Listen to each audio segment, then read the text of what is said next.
Sí, pero estamos arrancando, esto ya arrancó. Bueno. Esta es la experiencia de registros, Diego, bienvenido. ¿Era así? Sí, acá la idea es que las cosas arranquen, simplemente. No hay mucho. Un momento alguien aplaude, a veces sale, a veces no. ¿Te sirvo? Pero sí, por favor. Pero la cosa es así, es una experiencia, esperemos que lo suficientemente traumática para dejar eso. Un poco la educación es también una experiencia traumática, pienso yo, pero acá el experto sos vos. Es la primera vez que traemos a alguien como experto en algo.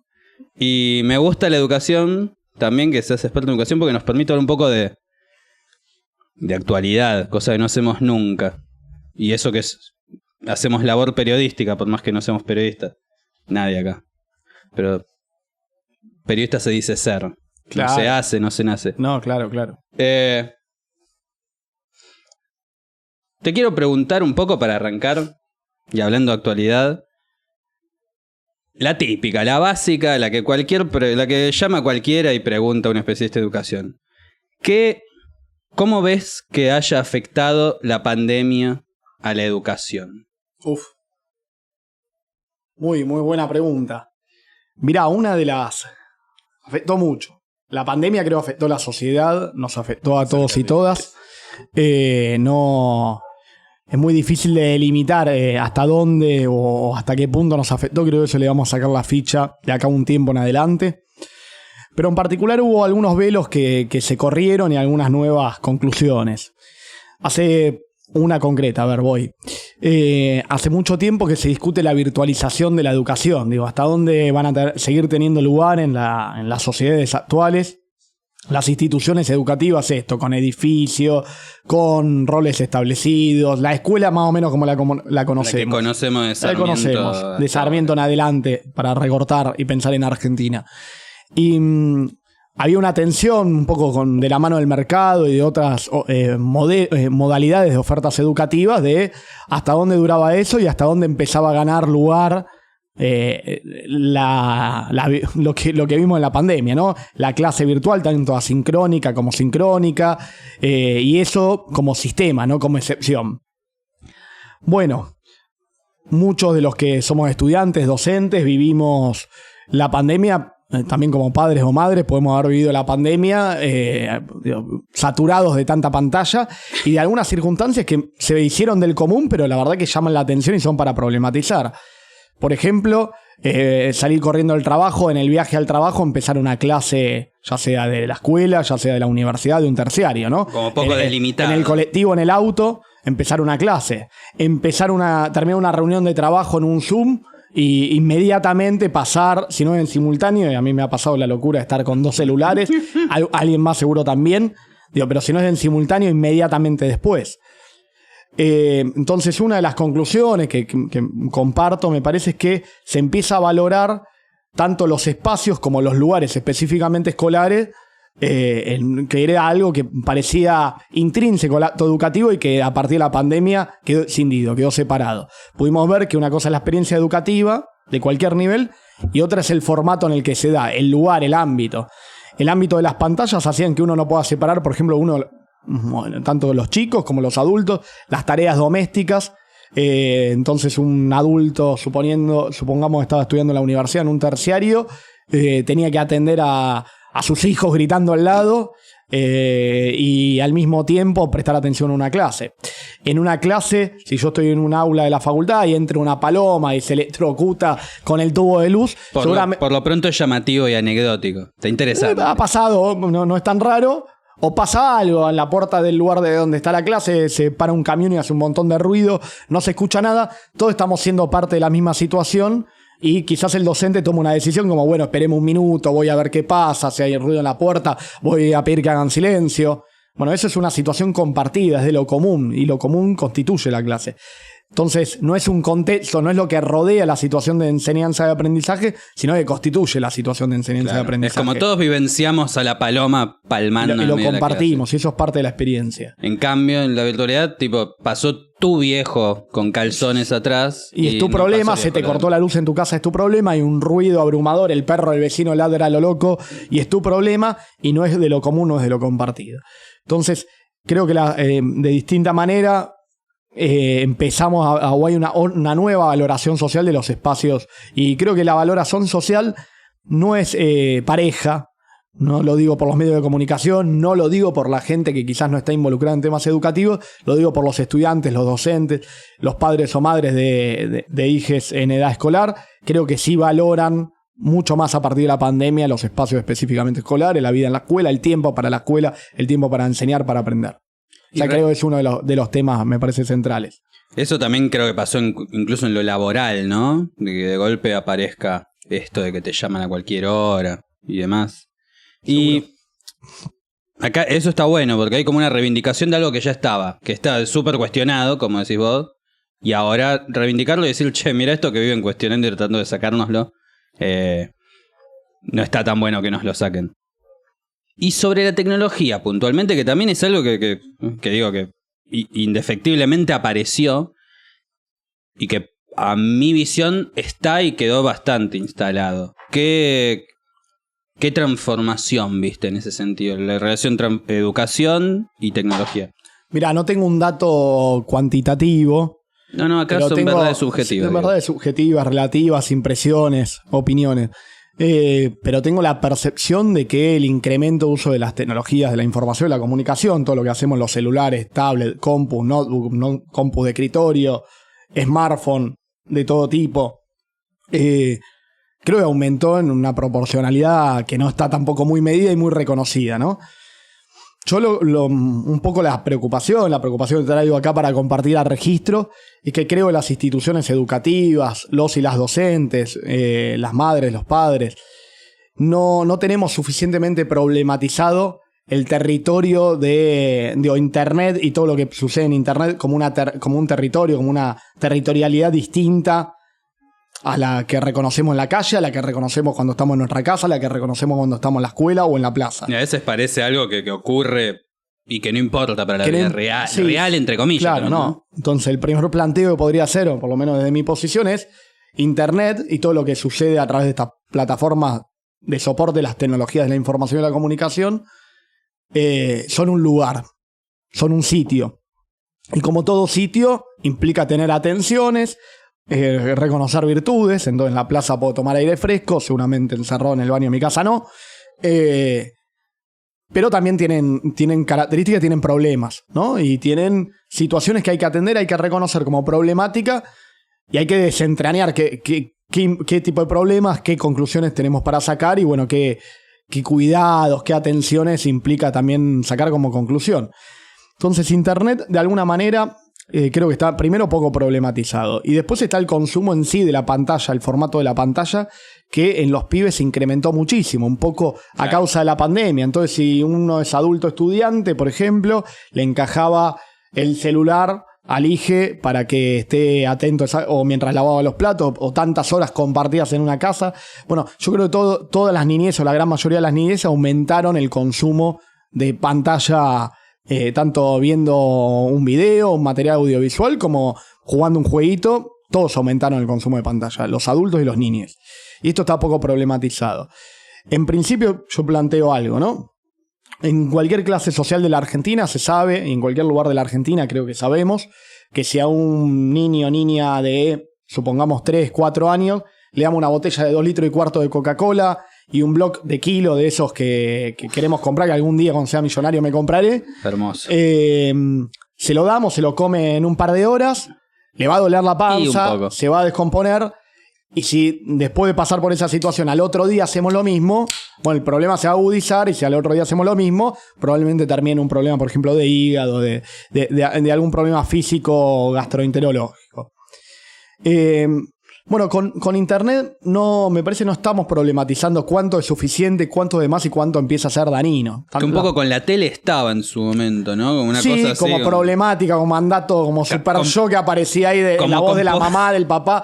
No podés ver, no te acerques a no sé cuántos centímetros. Con poca data científica, ponele, o con neurocientífica, pero estaba. La paradoja es que las investigaciones científicas, como sin entrar en discusión epistemológica, en el sentido que la mayoría de la sociedad reconoce como científico, en investigaciones acreditadas en universidades o en centros de investigación, como en el caso de Argentina es CONICET, bueno, nos dicen que es problemático, por ejemplo, y esto lo comparto como data, porque no para tomarlo tipo con abstencionismo, como si estuviéramos hablando la guerra contra las drogas, la guerra contra Internet, que todos usamos, vivimos. La guerra contra las drogas no funciona. No funciona, y si no lo plantease así tampoco va a funcionar. Por eso lo que planteo es una problematización, que es cuánto Internet es demasiado. Y para que tengan una idea, más o menos esas investigaciones dicen, bueno, empieza a ser dañino, primero si un nene de menos de 18 meses o 2 años consume pantalla, en general. Sí. Si es poquita, quizás 10 minutos, 15 minutos no tiene una consecuencia, pero si estamos hablando de 1 hora, 2 horas, bueno, y si es día a día, tiene consecuencias graves para el sistema cognitivo, el desarrollo infantil. En niñas de entre 2 a 7 años, bueno, se plantea, distintas investigaciones plantean que empieza a ser dañino a partir de 1 hora o a partir de 2, dicen las distintas investigaciones. Y esto no está muy problematizado. Incluso con un adulto, digo, ¿cuánto incluso es con un adulto. ¿Cuánto es un montón para un adulto? ¿Cuánto es un montón? Y yo creo que esa discusión nos la debemos los educadores, las personas que estamos interesadas por la educación. Si no pasa algo en la escuela, a una institución a la que le demandamos un montón como sociedad, pero nos desentendemos del resto de los aspectos del desarrollo infantil y de la educación, si no problematizamos estas cuestiones, ¿no? Entonces, en principio, hay un montón de consecuencias del exceso de consumo de pantalla, vamos a plantearlo así. Digo, hay consecuencias en el desarrollo cognitivo, hay consecuencias en la fisionomía, por ejemplo, del cerebro. Hay investigaciones que indican que, por ejemplo, se empieza a verificar un adelgazamiento de la corteza cerebral. O sea, la mejor parte de nuestro cerebro como primates superiores, como nos han catalogado, se empieza a hacer mierda. Se empieza a hacer mierda y se hace mierda, digamos, empieza a tener las características que tienen quizás en una etapa de deterioro un adulto mayor, ¿no? Pero desde el principio, digamos, nunca llega a desarrollarse, más bien, no es que se desarrolle y se deteriora. Bueno, hay afecciones en los ojos, se hacen más cóncavos los nervios ópticos, se hacen los ojos más tipo pelotas de rugby porque la vista se va hacia el frente y dejamos de tener visión como la que tenemos en general los humanos, más periférica. Claro. No sabemos qué va a pasar tampoco con un pibe nativo digital cuando tenga 40 años y su visión. No tenemos ni idea. Eso capaz vive hasta los 120, pero como una planta. Bueno, también ya puede ser. En ese momento, ¿no? Aumenta. Ahora tenés máquinas que te hacen bombear la sangre, pero no te sirve la cabeza, medio que... Sí. Hay algo de eso que puede ser. Digo, y hay un montón de problemas. Los pibes que se ceban y se ceden. Estoy hablando de un exceso grande, pero bastante general, de consumo de pantalla. Estamos hablando de pibes que consumen 6 u 8 horas de pantalla o más, en algunos casos, de pantalla por día. Muchas veces esos pibes, estas situaciones cuando son chiquitos, hablo de 2, 3, 4, 5, 6 años, que es donde se desarrolla de 0 a los 6 años, es la principal etapa del desarrollo mental y cognitivo. Bueno, vemos y verificamos problemas en el desarrollo del lenguaje, trastornos de ansiedad, problemas en el sueño. Los problemas en el sueño después también generan un montón de otros trastornos consecuentes. Entonces, un pibe que, primero, ya el consumo no medido de pantalla hace que los pibes se acuesten más tarde.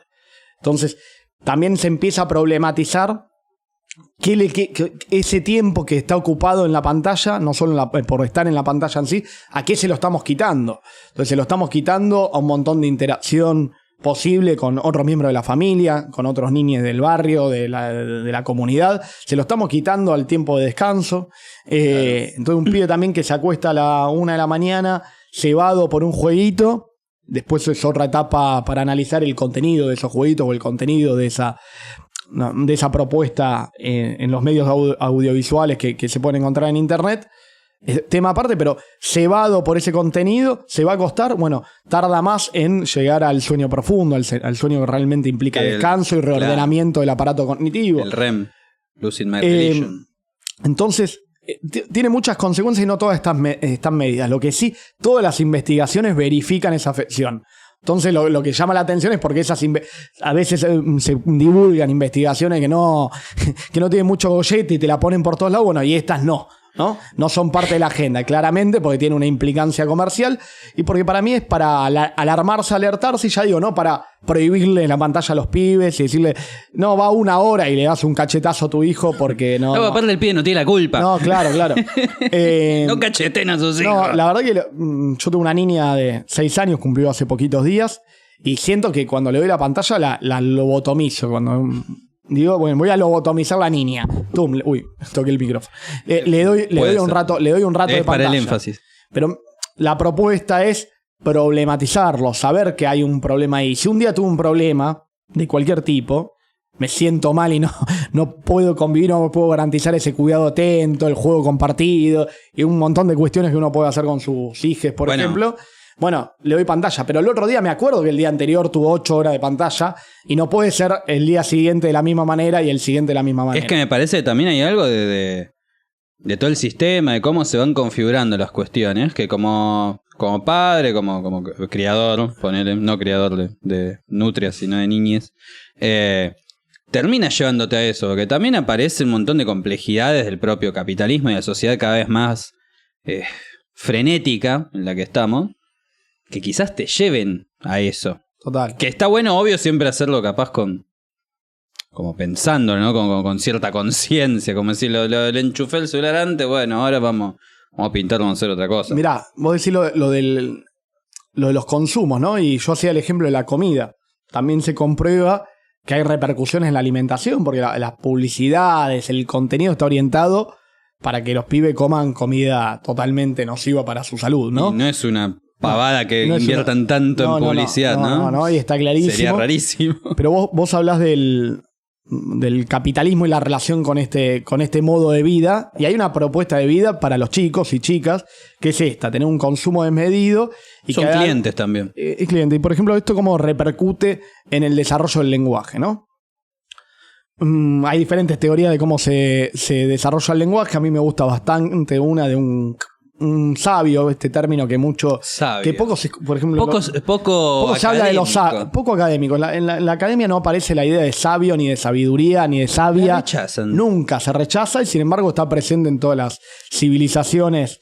No, incluso las occidentales antes de la modernidad y en el resto de las civilizaciones. Hace poco, perdón, hablamos con Olmo Mazzini de Memes de Colonias y Coso, sociólogo, y hablamos de esto, de que siempre aparece esto de las bandas tributo de autores y citarse, y que termina, a veces parece que el CONICET o ciertas instituciones parecen el Sadaic de la ciencia, y terminan deslegitimando ahí términos como el sabio.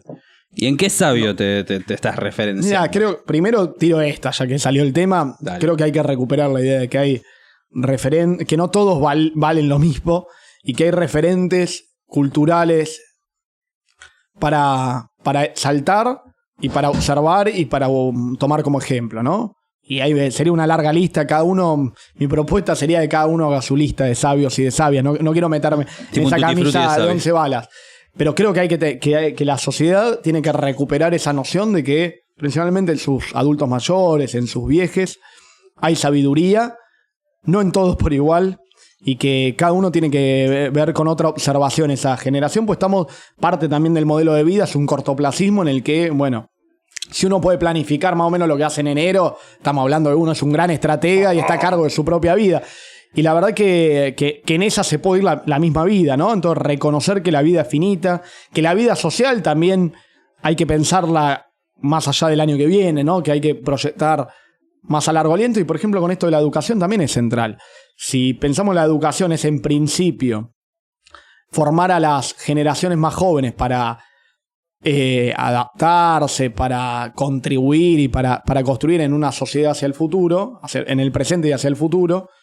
Bueno, ¿qué queremos también? ¿Qué queremos hacer en la escuela? ¿Qué queremos que pase con la escuela? Y con esos chicos y chicas que están hoy en la escuela, de acá 5 años, de acá 10 años, también debería ser parte de la problematización. Claro, no es un día a día, sino una proyección un poco más. Por eso para mí, porque si no en vez de estos sabios y sabias, tienen más lugar por agarrármela con alguien, no sé. Bardea. Lo que comentó Mariana Fabiani en un programa mañanero a las 10:30 de la mañana, está más presente en la voz de los docentes, por ejemplo, o los discursos escolares, esas discursividades mediáticas que los aportes muy interesantes que han hecho personas que construyeron conocimiento, construyeron saber. Hay un fenómeno con la educación también, que es como que cualquiera puede opinar de educación. Que a ver, digo, no es por empezar a ponerle límites a la gente en lo que puede opinar o no, pero de golpe es como un objeto sobre el cual no voy a decir problematizan, porque no problematizan, sino que simplemente bastardean y nos bastardean a los docentes. Cualquiera Cualquiera, siempre opinan y siempre bardean. Aparece... Eso es así. Por eso la idea de construir referentes, de nombro del campo de la educación, se me vienen muy rápido dos a la cabeza. Paulo Freire, el año pasado se conmemoraron 100 años de su nacimiento, este pedagogo brasilero, que tiene una obra compleja, interesante y que es accesible para diferentes niveles de complejidad, digo, una obra vasta. Muchas veces se tiene esa idea de Paulo Freire, el viejo medio pelado, barbudo. La idea de sabio. Modo sabio, Modo sabio. Modo sabio, pero también un sabio como que no rompe ningún plato. Así a veces se lo toman los profesorados de docentes. Y la verdad era un sabio, pero un sabio muy consciente, muy politizado. Cuando escribe Pedagogía del Oprimido, no es un libro para docentes naif. Es un libro para personas que quieren cambiar el mundo. Entonces, sí es para docentes que quieren cambiar el mundo. Si es para panaderos que quieren cambiar el mundo, si es para carpinteros que quieren cambiar el mundo. Ahora, no es para docentes que no quieren cambiar el mundo ese libro. Y a veces le agarran pedazos los profesorados y hacen una cosa rara. Insoportable. Es un sabio que incluso para quienes no estén en educación me parece su obra es muy para visitar y revisitar. Sí. Dentro de la historia pedagógica argentina, a mí la figura de Adriana Puigros, una intelectual viva, muy profusa y muy problematiza sobre los problemas de la educación, tomando la historia. Y también una mujer muy politizada. Una mujer muy politizada, ha elaborado la figura de Sarmiento en su complejidad de manera muy interesante. El libro Adiós a Sarmiento, que es justamente una problematización más que propone, nos advierte que hay un proceso de privatización de la educación que es discreto. Que no significa, como algunos imaginan, la privatización de la educación, sacarle el cartel. Yo fui a la escuela 12 de Morón, sacarle el cartel a la escuela primaria número 12 y ponerle high school número 12. No es eso la privatización de la educación. Sino significa ir horadando, ir desarmando y desarticulando la calidad y las características, el potencial de la escuela y la educación pública, y de alguna manera que crezca y emerja como una educación de calidad y como una educación a la que todos queremos aspirar, la educación de gestión privada. Entonces se debilita la propuesta de la educación pública y emerge la educación privada, lo mismo con el sistema de salud y lo mismo con otros servicios públicos. Totalmente. Entonces queda el sistema de salud público, el sistema educativo público, como para el que no puede pagar lo que realmente vale la pena, que es el sistema de salud o de educación privada. Los que caen en la educación pública. Caen en la educación pública. Lo digo orgullosamente, como toda mi vida fui a la escuela pública, en la universidad, en la UBA, que la quiero mucho y que me brindó un montón de calidad. Y siempre sin poner el mango más que pagar la cooperadora, ¿no? Y lo recomiendo como un camino que es interesante y es productivo. Pero más allá de eso, la figura de Diana Puigros, por ejemplo, viene problematizando estos temas. Cómo se debilita el sistema de educación pública desde lo simbólico, desde lo económico, desde lo cultural, desde la valoración que hacen las propias comunidades educativas, los propios docentes sobre las propias instituciones. Bueno, es un fenómeno complejo, pero viene incrementándose eso. Y el sabio... Eso, el sabio, el perdón. sabio, Justo que cuenta, no voy a hablar mucho de él, pero traigo una idea rápido. No, claro, de la lingüística es Noam Chomsky, que es un sabio de la lingüística. Sabio vivo, hay que aprovechar también a los sabios vivos. Total, eso total. es algo... Homenajes hacen en vida. Claro, los homenajes se envía. Un saludo para Noam, que debe estar escuchando. Oh, greetings. Sí, Noam Chomsky, muy interesante en todos sus análisis políticos. Un tipo que viene advirtiendo sobre el incremento del fascismo en el seno de Estados Unidos, el racismo profundo, el sexismo profundo ahí de las comunidades blancas de Estados Unidos. Pero mucho antes de eso, o al mismo tiempo, es un lingüista de primer nivel, y él plantea que el desarrollo del lenguaje es así a grosso modo, tiene que ver en el humano con predisposiciones tanto físicas como cognitivas, como, bueno, no sé, el tamaño de la caja torácica, el potencial de desarrollo de la caja torácica, las cuerdas vocales, las características del cerebro que permiten el desarrollo del lenguaje y que hasta le dan posibilidad previa a la existencia de construir una gramática que permite el lenguaje. Por eso hablamos en todas las regiones del mundo, tenemos nuestro lenguaje, una posibilidad de comunicación a través del lenguaje. Y esa es una diferenciación de, por ejemplo, el resto de las especies animales. Totalmente. Entonces, dice Noam Chomsky, nuestra capacidad de hablar y de comunicarnos a través del lenguaje no es diferente a la que tiene un gorrión de volar, que no nace volando, pero en un momento de su desarrollo llega a volar, ¿no? Prácticamente como que no sé, no me gusta la cientificidad de la palabra destinado, pero está destinado a volar un gorrión. Así y un como humano hablar. Humano hablar, ¿no? Y a comunicarse a través del lenguaje. Bueno, esto llevado bajándolo a tierra y trayéndolo a la convivencia con un niño y niña de, supongamos, 1 año a 2, se pone en juego en que el niña tiene la predisposición a desarrollar el lenguaje, pero va adquiriendo las herramientas, va poniendo los ladrillos de esa gramática cuando escucha hablar, por ejemplo, a los adultos a su alrededor, a sus hermanitos, a otros niños o niñas que comparten una plaza, que comparten el patio de los abuelos, con otros familiares, donde sea. Pero tengo que tener un interés en entender ese código para incorporarlo. Me tiene que llamar la atención. De alguna forma. De alguna forma. Ahora, si yo soy un niño que estoy desde muy chiquito, desde el año, pegado a una pantalla, que tiene brillo, que tiene color, que tiene una intensidad en el atractivo, en lo que está proponiendo. Y eso sí me atrae y me gusta. Corro la pantalla. Me llama la atención el lenguaje de lo que tengo alrededor. Puedo sentir que necesito introducirme en ese código, que yo también necesito ser parte del código, o más bien me va a parecer apático y desinteresante. Que hay una competencia de atención. Pero estoy seguro de esto. Claro. Y nada de competencia. Entonces empezamos a ver que también hay retrasos muy profundos en el desarrollo del lenguaje, y esto lo plantean varios psicólogos, pero la estructura de la mente es la estructura del lenguaje. O sea, la mente se ordena al mismo tiempo que desarrollamos el lenguaje. No es que pasa una cosa y primero la otra, es un mismo tema. La estructura de la mente y de la parte accesible de la mente es la estructura del lenguaje. Bueno, entonces no hay estructuración de la mente, no hay estructuración del lenguaje. Ese es un gran problema, digamos, que tiene que ver con no regular y no medir el volumen de consumo de pantalla. Ni hablar de que a nadie nos explican mucho tampoco, y esto creo también es un desafío de las instituciones educativas, principalmente las que trabajan con primera infancia, hacerle propuesta a los padres y madres sobre qué puede llegar a ser algunos tips de crianza, ¿no? Digo, muchas veces las madres o los padres sienten que en torno al lenguaje el nene dice y saben que quiere agua, y dice quiere Coca-Cola, y si dice quiere jugo. Entonces yo me siento buen padre o buena madre porque le entiendo ese código que es propio. Claro, pero tu hijo tiene que poder comunicarse con cualquiera. Bueno, entonces, y también con vos y entender otras cosas que el contenido de la bebida que quiere consumir. Entonces, bueno, esto no está tampoco muy problematizado, y como que hay una separación, un corte entre lo que tiene que pasar o lo que pasa dentro de las instituciones educativas y lo que pasa en la familia, como si fueran dos campos que no tienen por qué coordinar y no tienen por qué tener que ver. Y bueno, yo creo que ahí hay otro de los desafíos de época que hay que descular y que hay que laburar, ¿no? Me gusta, me interesa mucho eso. Me interesa también porque siempre aparece...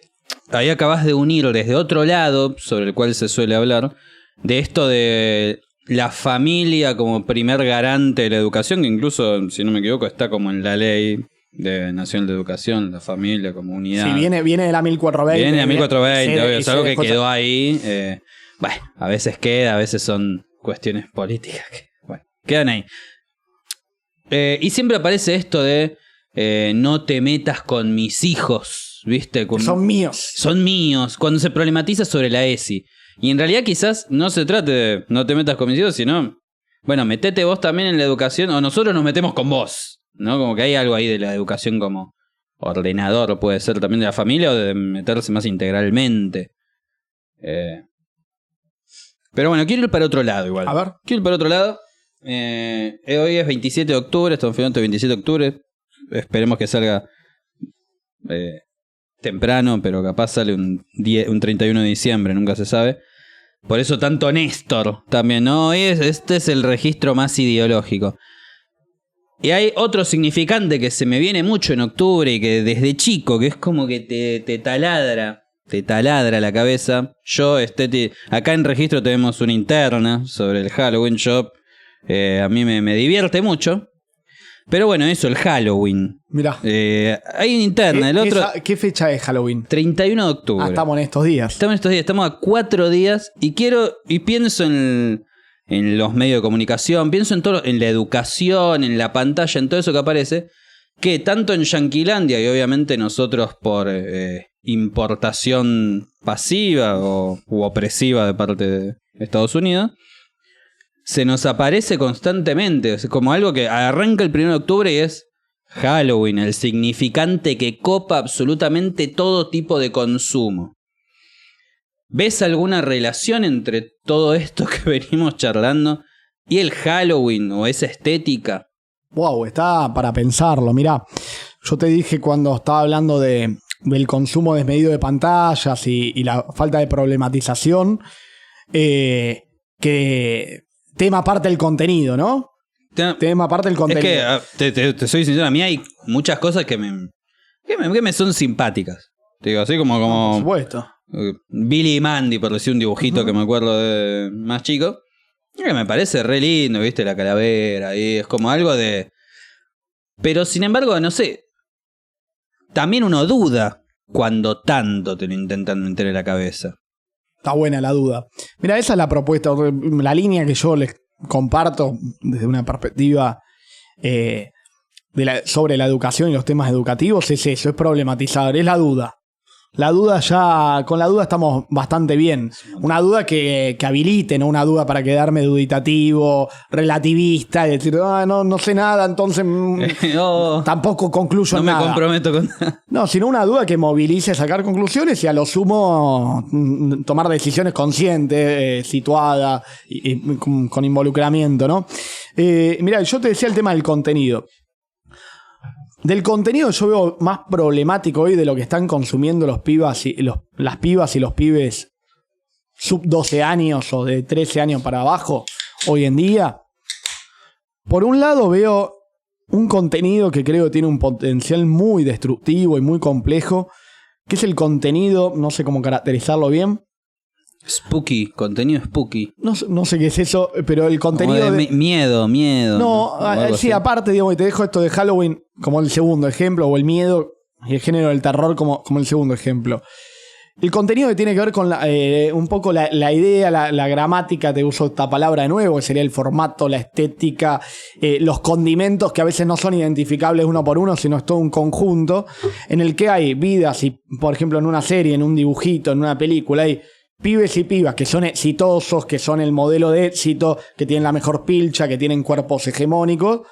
Y hay otros pibes y pibas que son los segregables, son los discriminables, son los que son usados de chivo expiatorio, son los separables, los que nos la agarramos con eso. Los que sufren el bullying. Los que sufren el bullying. A mí me gusta la palabra bullying, de acuerdo con ese concepto, pero lo complemento diciendo los que sufren la discriminación, los que sufren la segregación, ¿no? Y esto, en vez de estar problematizado y que vayamos para mejor, entonces bajo un nuevo concepto como consenso social. Cada vez más personas sabemos lo que es esto del maltrato con el bullying. Bueno, yo noto que estamos retrocediendo en este tema. Noto que hay cada día y cada vez más bullying, más maltrato, más segregación. Y creo, cuando empiezo a observar los consumos que tienen las infancias, digo, bueno, viene por acá. Porque por este lado. Generalizado en Netflix esa idea del exitoso, la exitosa. Esos exitosos no se hacen chistes. Yo con mis amigos le puedo hacer un chiste a mis amigos. No, la lógica del chiste que aparece de la broma, también asociado a Halloween, ¿no? La broma pesada no es entre amigos, que puede tener un nivel de involucramiento en el que, bueno, después ajustaremos cuentas como amigos, te la haré yo. Es siempre direccionada a ese sujeto, al que merece, en esta gramática, merece la discriminación, merece el castigo grupal. En Estados Unidos es el prank. Mira. PRANK. No conozco el término, pero me lo imagino. Esos videos que aparecen de que asustan a alguien. Sí, no es a cualquiera al que asustan. No es a cualquiera al que burlan. Entonces, me parece que eso está muy generalizado y también, otra vez, poco problematizado. Que genera angustia, genera depresión en los pibes, las pibas, genera limitaciones también luego en lo académico con respecto a la vida escolar, porque un pibe que la pasa mal en la escuela, que está angustiado, cada día empieza a pesarle más esa vida escolar. Bueno, puede terminar, la verdad que empieza y termina mal esa historia. No hay nada, no hay jugo al que sacar para sacarle a esa forma de ver la vida y las relaciones sociales. Asociado a esto, otro consumo problemático, yo no sé si estrictamente Halloween, podemos ir pensándolo juntos, Pero el género del terror que me gusta, que he consumido y que también me atrae, como a muchas otras personas. Digo, nombro un director de terror que me gusta mucho, es Rob Zombie, por ejemplo. Me ha gustado mucho de las últimas cosas que he visto, toda la serie American Horror History. Al que le guste me la recomiendo, me parece con una calidad impresionante. Bueno, o sea, no es que reniego del género. Claro. Sin embargo, me empezó a preocupar y empecé a observar que hay muchos pibitos muy chicos, estoy hablando de 4, 5, 6, 7, 8 años, que ven películas de terror como si no pasase nada. Y los padres y madres ven que el pibe la disfruta, les gusta, no ven una consecuencia inmediata, pero muchas veces, no en todos los pibes, pero muchas veces hay otras consecuencias que no, un poco nos hacemos los distraídos, no las vamos asociando. Entonces, película que yo me enteré con pibes que conozco que han visto, ¿no? Y ni hablar de It, la vieron un montón de pibes y tiene una calidad buenísima la película, pero no me parece sea para chicos. It, que incluso a mí, la original, ya que nombraste It, a mí la original me parece una locura, es buenísima. Incluso la novela es una maravilla. Pero son esas cosas que incluso decís, che, esto... Es denso, ¿no? Es denso, es pesado. Es denso. Es súper pesado, incluso esto de del atraer a las víctimas, porque no deja de ser un asesino el payaso, Sí. más que después se resignifique quizás de la estética. Desde sus peores pesadillas también, ¿no? Ahí siempre asociado al sueño. Esto, el sueño como un significante muy pesado también. Bueno, lo del sueño te lo dejo ahí latente, haciendo acordar del sueño. Pero ¿qué viste que ven los pibes mucho? Vi que muchos pibes vieron It, vi que muchos pibes vieron El Juego del Calamar, que también me pareció está buena, o sea, la recomiendo Incluso a los problematiza adultos. un montón de cuestiones. Ahora, claro, y también vi que muchos vieron otra serie que me encantó, la verdad, una calidad estética, una gráfica, unos colores, unas actuaciones de primer nivel, que fue Stranger Things. Y vi que muchos pibes también la vieron. Pibes de mi familia, de mi cercanía. Entonces, esto como que no está muy problematizado. Y yo lo digo porque después nos sorprendemos porque los pibes tienen ansiedades, trastornos en el sueño. Digo, y volviendo al tema del sueño, vos decías la relación con It. El sueño es muy complejo y de hecho no está muy identificado cuán importante es para la vida el sueño. Muy poco estudiado. Muy poco estudiado, algo se hizo sobre la psicología, las conclusiones son bastante... Me empezó a pegar esto de las cámaras y las luces. Sí, la luz acá es... Calor. Aparte se empieza a poner picante. ¿Aire acondicionado no hay acá? No. Bueno, lo vamos a solucionar con birra. ¿Cómo la Casa del Pueblo no tiene aire acondicionado? No, bueno, pasó? La gerencia no baja la plata. No llegó. La cuestión con el sueño es que en serio no está muy claro cuán importante es en términos de la salud mental y en términos de la salud en general. Y lo que sí está bastante claro es que, por ejemplo, los sueños se componen en parte por un pedacito de nuestras ansiedades, nuestros temores, nuestros problemas más generales y más estructurales, también sobre nuestras experiencias de vida, pero por un pedazote lo que se llama resto diurno.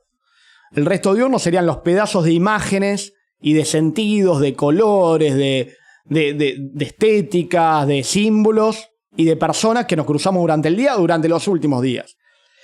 Si ese día, si yo estuve en una plaza y me tiré en el tobogán y me dio miedo el tobogán y después me peleé un poquito con un chico cuando estaba, no sé, en la hamaca, bueno, seguramente esas imágenes, esos sentidos y esos sentimientos van a aparecer en los sueños de alguna manera.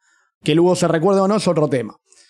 Ahora, si mi resto diurno, por ejemplo, también está compuesto, primero por una proporción de horas enfrente de la pantalla que hace que todo sea más confuso. ¿Cuál era la realidad en la que yo estuve presente en un lugar físico? ¿Y cuál era la realidad en la que estuve, por ejemplo, recorriendo en el GTA una ciudad violenta? ¿O cuál era la realidad que estuve recorriendo en el Resident Evil cazando zombies? Digo, ¿no? Empieza a ser todo un poco más complejo separar un territorio y una experiencia de la realidad de otra.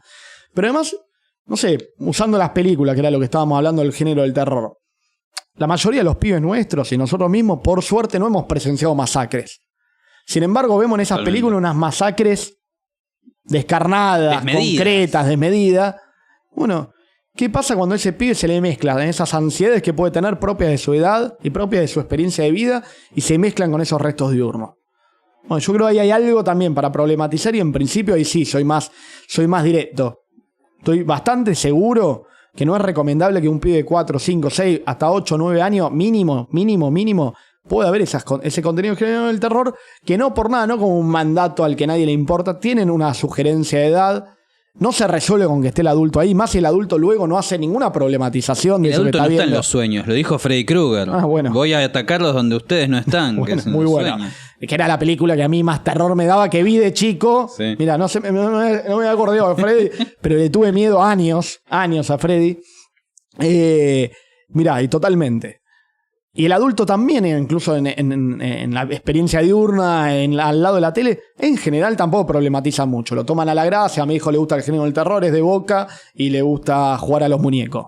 Bueno, no, hermano. Estás sometiendo a tu hijo a una experiencia que luego vos no entendés bien por qué tiene ataque de ansiedad, por ejemplo. Claro. Pero quizá tenga algo que ver o no ayude, por lo menos, ¿no? No ayude.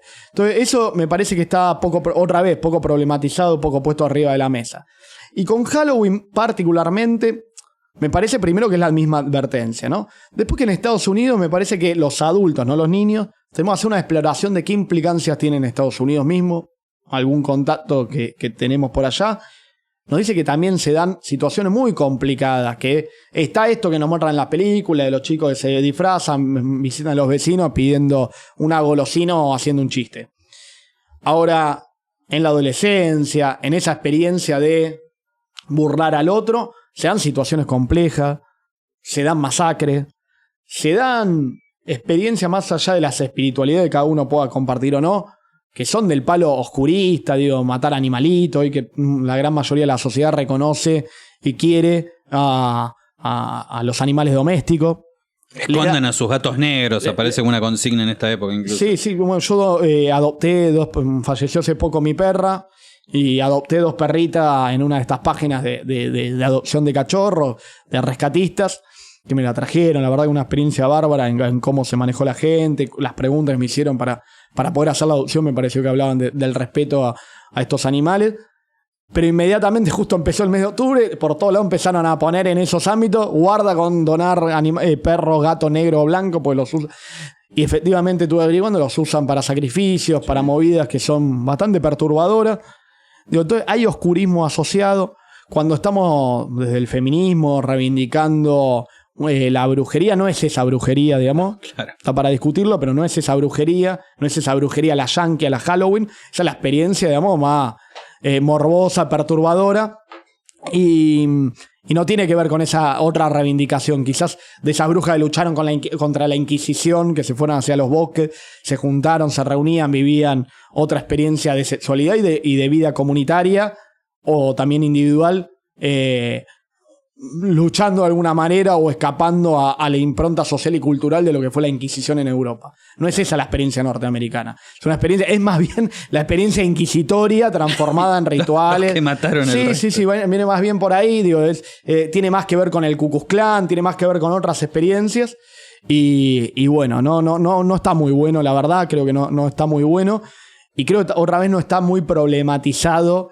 ¿Qué implica un pibito que puede tener miedos? Hoy cuando se reconoce, por ejemplo, que los fuegos artificiales con sonido, estruendo, afectan a la comunidad de pibes con autismo o son de algún espectro autista. Bueno, ¿qué le pasa a diferentes sensibilidades infantiles cuando, por ejemplo, van a una fiesta de disfraces primaveral el 21 de septiembre a la primavera y sus compañeros del jardín o de la primaria están todos disfrazados de descuartizadores con sangre en la cara, ¿no? Mal. Es a mí no me parece que esté demasiado bueno. Claro. Y bueno, otra vez la propuesta es problematizarlo. Más allá que en términos de identidad política, me parece que es la agenda de Norteamérica. Y que también tengo ciertas sospechas sobre si todo ese tipo de contenido promovidos del mundo anglosajón no tiene. Si todo lo que estuve diciendo es una consecuencia no buscada, o más bien la consecuencia es atemorizar y constituir infancias y luego adulteces que sean limitadas, que sean temerosas, que se sientan seguras y resguardadas solamente entre las 4 paredes de sus departamentos, de sus pequeñas casas, y más no en la vida social, en la vida cultural, en la vida educativa, pero de ámbitos abiertos, digamos. De alguna manera, me acuerdo esta frase de Rodolfo Walsh, que invitaba a partir de problematizar sobre el aislamiento que se había dado en términos de comunicación y de perspectiva crítica durante la dictadura. Bueno, hay que romper el aislamiento, y yo creo que esa cultura, la yanqui y la cultura, la propuesta cultural del capitalismo nos está proponiendo aislamiento, vidas temerosas, que después además la propuesta de resolverlas es empastillate, tomate ansiolíticos, tomate tales medicamentos, ¿no?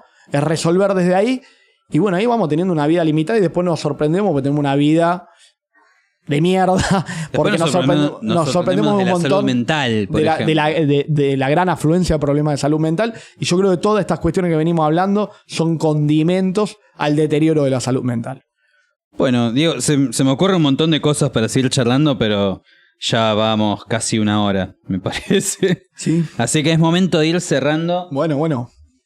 Y en ese ir cerrando te damos ¿Qué hay? el presente que manda nuestro productor Machete. ¡Apa! Que hoy día está ¿dónde está ahora exiliado? En Guatemala. En Guatemala. Mirá, volvió para Latinoamérica. No, tremenda esta remera. ¿La muestra ahí? ¿Esta es la cámara? Trae ahí. No. Pablo Frem, le pareció a Machete en realidad que bueno. Tremenda remera, gracias Machete. Tiene la primicia de quién viene. Claro, siempre tiene la primicia. Nosotros le mandamos una carta. Me por encanta. correo argentino. Me encanta y se las agradezco mucho. Bueno, muchas gracias, Diego. Súper interesante todo. Y bueno, también remarcar acá en esta militancia de la Confederación Socialista de la que somos parte, es que estamos en la casa del pueblo, que es nuestra casa también, y eso está buenísimo, poder hacer cosas en nuestra casa. Últimamente venimos haciendo cosas en otros lugares y siempre que venimos acá es como más fácil, más lindo. La queremos, la todo. casa del pueblo de Aedo. La queremos. Todos invitados. Todos invitados. Así que bueno, gracias por venir. Gracias Nahuel, gracias Pablo, gracias Machete y gracias Registro.